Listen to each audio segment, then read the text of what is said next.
রেহাই নেই ভাইপোর, আবারও তার দুয়ারে পুলিশ। তবে এবারে সই জালিয়াতি কাণ্ড নয়, একটি মামলায় তার নাম আবারও উঠে আসছে। রীতিমতো তার আত্মসহায়কের নাম উঠে আসছে। এমনকি টানা 3 ঘন্টা ধরে পুলিশ অভিষেক বন্দ্যোপাধ্যায় দরজায় দাঁড়িয়েছিল। পরবর্তীতে 1.5 ঘন্টা তল্লাশি চলে। এখন প্রশ্ন হলো, আবার নতুন কোন মামলায় উঠে এলো অভিষেক বন্দ্যোপাধ্যায়ের নাম? আজকের প্রতিবেদনে সমস্ত কিছু দেখাবো, তার জন্য প্রতিবেদনটা সম্পূর্ণ দেখুন। নমস্কার, আমি সানিয়া, দা নিউজ বাংলায় আপনাদের সকলকে স্বাগত।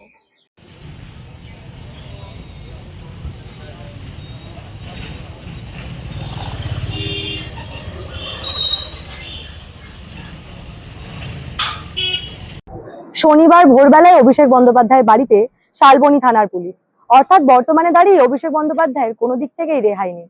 আজকে সকাল থেকে যে ছবি আমরা দেখলাম, টানা 3 ঘন্টা অপেক্ষার পর অভিষেকের বাড়িতে তালা ভাঙলেন তারা। এমনকি প্রায় 90 মিনিটের কাছাকাছি তল্লাশি চললো। সেই তল্লাশির শেষে অবশেষে কিছু না পাওয়া যাওয়ায় সেখান থেকে পুলিশ চলে যায়। তবে মূলত অভিষেক বন্দ্যোপাধ্যায়ের আত্মসহায়ক সুমিত রায়কে খুঁজতেই এই শালবনী থানার পুলিশ অভিষেক বন্দ্যোপাধ্যায়ের বাড়িতে গেছিলেন। মূলত যে অভিযোগ রয়েছে, শালবনীর যে জমি মামলা বা জমি কাণ্ড, সেটার জন্যই আজকে অভিষেক বন্দ্যোপাধ্যায়ের বাড়িতে তল্লাশি করেছে পুলিশ। এবং তার যে আত্মসহায়ক সুমিত রায়কে গুরুত্বপূর্ণ কারণে বারংবার খোঁজা হচ্ছিল। আজকে অভিষেক বন্দ্যোপাধ্যায়ের বাড়ির সামনে ছবি আগে একবার দেখাবো।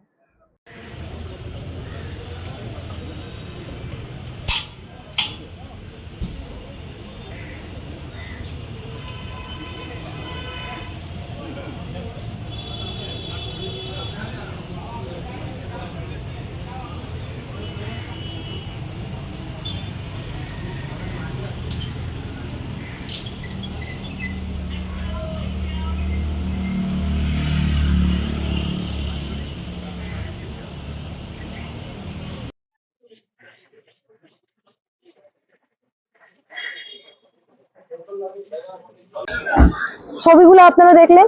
এই শালবনী জমি দুর্নীতি মামলা, এর আগে কিন্তু সুজয় হাজরা, তৃণমূলের প্রাক্তন বিধায়ক, তাকে কিন্তু গ্রেপ্তার করা হয়েছিল। ঠিক তারপরেই একই মামলায় অভিষেক বন্দ্যোপাধ্যায়ের আত্মসহায়ক সুমিত রায়কে খোঁজা হচ্ছে, এবং যার জন্যই আজকে অভিষেক বন্দ্যোপাধ্যায়ের বাড়িতে পুলিশ গেছিল। মূলত এই সুমিত রায়ের যে ফোনের রেকর্ড, তা দেখাচ্ছিল, শেষ রেকর্ড দেখাচ্ছিল অভিষেক বন্দ্যোপাধ্যায়ের বাড়িতে, যার জন্য শনিবার ভোর রাতে অর্থাৎ 3টে নাগাদ পুলিশ অভিষেকের বাড়িতে যান। এবং পরবর্তীতে এই খবরটা পেয়ে প্রাক্তন মুখ্যমন্ত্রী মমতা বন্দ্যোপাধ্যায় সঙ্গে সঙ্গে চলে যান অভিষেক বন্দ্যোপাধ্যায়ের পটুয়াপাড়ার বাড়িতে। রীতিমতো কিছুক্ষণ তিনি সেখানে ছিলেন এবং প্রায় ভোরবেলা 8:30 নাগাদ সেখান থেকে মমতা বন্দ্যোপাধ্যায় বেরিয়ে যান। যদিও বেরানোর সময় তিনি সংবাদ মাধ্যমের উদ্দেশ্যে কোনো মন্তব্য করেননি। এমনকি অভিষেক বন্দ্যোপাধ্যায়ের বাড়িতে এই পুলিশ যাওয়া নিয়ে কোনো রকম কোনো মন্তব্য করেননি প্রাক্তন মুখ্যমন্ত্রী মমতা বন্দ্যোপাধ্যায়। অন্যদিকে কিছুক্ষণ বাদে অভিষেক বন্দ্যোপাধ্যায় বাড়ি থেকে বেরিয়ে এসে জানান যে পুলিশ তল্লাশি করে গেছেন, টানা 90 মিনিট তল্লাশি চলেছে, কিন্তু তল্লাশির শেষে পুলিশ কিছুই উদ্ধার করতে পারেননি। এবং অভিষেক বন্দ্যোপাধ্যায় পুলিশের এই আচরণের জন্য পরবর্তীতে মানহানির মামলা করার কথাও ভাবছেন, এমনটা অভিষেক বন্দ্যোপাধ্যায় খোঁজ জানিয়েছেন।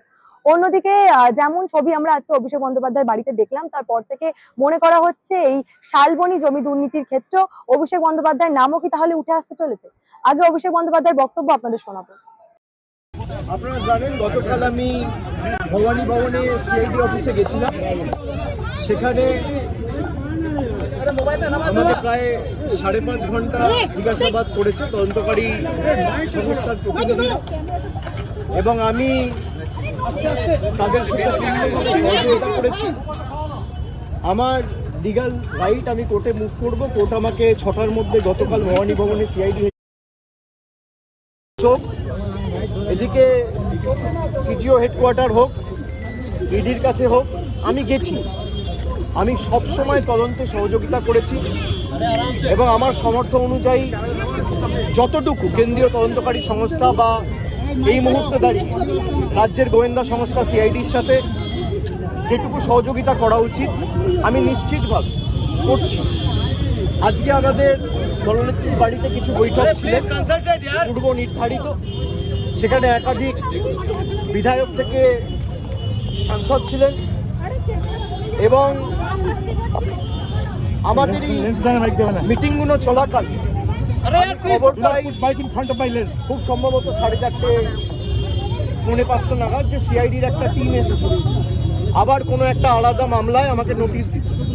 তো আমি আমার সেক্রেটারির মারফতে তাদেরকে অনুরোধ করি যে আমি এই মুহূর্তে আমার বাড়িতে সশরীরে উপস্থিত নেই বলে আপনারা চিঠিটা অন্য কাউকে দিয়ে দিন, সে রিসিভ করে আমার পক্ষ থেকে নিয়ে নেবেন।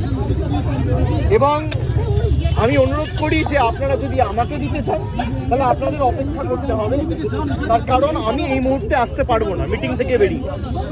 আপনি আপনার মতো করে যখন ইচ্ছা বাড়িতে চলে আসবেন, নিয়ে বলবেন যে আপনাকে ছাড়া কাউকে। 5-7টার মধ্যে আমি বাড়িতে ঢুকেছি, আমি ঢুকে দেখছি সিআইডির প্রতিনিধিরা নেই, তারা ফিরে গেছে। তারা যদি পরবর্তীকালে আমাকে ফোন করে আসে, আমার সাথে যোগাযোগ করে আসে এবং আমাকে বলে কোন সময় গেলে আমি বাড়িতে থাকবো, তখন নোটিশ দেবে, আমি নিশ্চিতভাবে জানাবো। আমি যখন বাড়িতে উপস্থিত নই সশরীরে, তখন যদি তারা এসে নোটিশ, তখন যদি তারা আসে নোটিশ দিতে এবং একদম স্পষ্টভাবে বলে যে আপনাকে ছাড়া কাউকে নোটিশ আমরা দেবো না, আপনার হয়ে কেউ যদি রিসিভ করতে চায় সেই সুযোগ পাবে না, তাহলে আপনাকে আমার ফেরার জন্য অপেক্ষা করতে হবে। তো আমি আপনাদের মাধ্যমে আমি অনুরোধ করবো যে যারা নোটিশ দিতে এসেছিল আপনারা যদি আসেন নিশ্চিতভাবে যোগাযোগ করে আসুন, আর না হলে অপেক্ষা করুন। আমি যখন ফিরবো আমি তখনই নোটিশটা আপনাদের তরফ থেকে, আপনাদের কাছ থেকে নিতে পারবো।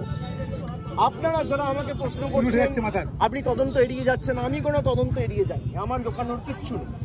অভিষেক বন্দ্যোপাধ্যায় নিজের তরফে যাই বলুক না কেন, বর্তমানে যে ছবি আমরা দেখছি কোনোভাবেই যে তার রেহাই নেই সেই বিষয়টা পরিষ্কার। একেবারে বিধানসভার সই জালিয়াতি মামলা থেকে শুরু করে একাধিক মামলায় বারংবার কিন্তু এই অভিষেক বন্দ্যোপাধ্যায়ের তলব করা হচ্ছে। এর আগে ভবানী ভবনে তিনি হাজিরা দিয়েছিলেন, প্রায় 5 ঘন্টার কাছাকাছি তিনি ভবানী ভবনে জিজ্ঞাসাবাদ চলেছে।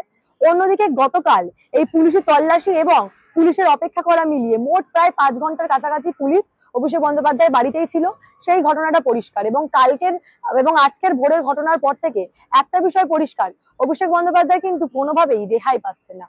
এই বিষয় নিয়ে আপনারা কি ভাবছেন? সত্যি সত্যি কি তাহলে এই শালবনী জমি দুর্নীতির সঙ্গেও জড়িয়ে রয়েছে অভিষেক বন্দ্যোপাধ্যায়ের নাম?